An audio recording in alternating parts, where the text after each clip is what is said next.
Express, an international courier service. Chiranjeevi megastar అయ్యారంటే అందుకు తెరపై ఆయన మెస్మరైజ్ చేసిన విధానమే కాకుండా తెర వెనుక ఆయన ప్రవర్తన, ఫ్యాన్స్ తో ఇంటరాక్షన్ కూడా కారణాలే. ఈ లక్షణాలన్నీ చిరంజీవి తర్వాత జూనియర్ ఎన్టీఆర్ లోనే కనిపిస్తున్నాయని, అతడిని నెంబర్ 1 చేయడానికి ఇవి దోహదం చేస్తాయని అంటున్నారు విశ్లేషకులు. బిగ్ బాస్ షోని ఎన్టీఆర్ నడుపుతోన్న తీరు, పోటీదారులతో అతను ఇంటరాక్ట్ అవుతున్న విధానం బేష్ అంటున్నారు జనాలు.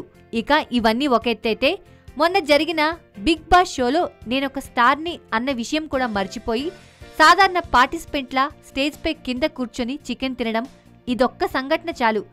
నేను సాధారణ జనంలోని వాడినే, నాకు సాధారణ జనాలకు తేడా ఏమీ లేదు, నేను సెలబ్రిటీనో వీఐపీనో కాదు అన్న విషయం చెప్పకనే చెప్పాడు ఎన్టీఆర్. తినడం కోసం కింద కూర్చుండిపోయి ఎన్టీఆర్ గ్యాలరీస్లోకి ప్లే చేసిన పద్ధతి చూస్తే ఇలాంటివి చిరంజీవికి కాంపిటేటర్గా భావించే పవన్, మహేష్ ఎప్పటికీ చేయలేరని ఎవరైనా అంగీకరించాల్సిందే.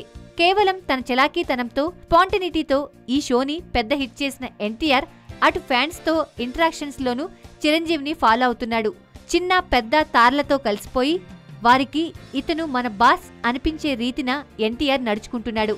పబ్లిక్ ఇమేజ్ పరంగా ఎంతో మైలేజ్ తెస్తున్న ఈ ప్రవర్తనకి తోడు ఎన్టీఆర్కి 2 భారీ బ్లాక్ బాస్టర్లు కూడా పడ్డట్టయితే ఇక చిరంజీవి తర్వాత నెంబర్ 1 స్థానాన్ని అందుకోవడానికి మేజర్ కంటెండర్ అయిపోవడమే కాకుండా మిగతా వారికి అందనంత ఎత్తుకి కూడా వెళ్ళిపోతాడు. పవన్ కళ్యాణ్, మహేష్ బాబు ఇద్దరూ తెరపై ఎంత సందడి చేసినా కానీ తెర వెనుకకు వచ్చేసరికి చాలా బిడియంగా వ్యవహరిస్తుంటారు.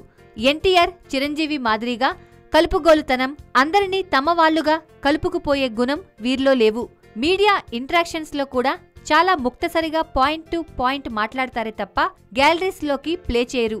ఇక మీరు చెప్పండి, ఈ లక్షణాలన్నీ ఎన్టీఆర్లో చూసిన తర్వాత టాలీవుడ్లో తోపు ఎవరో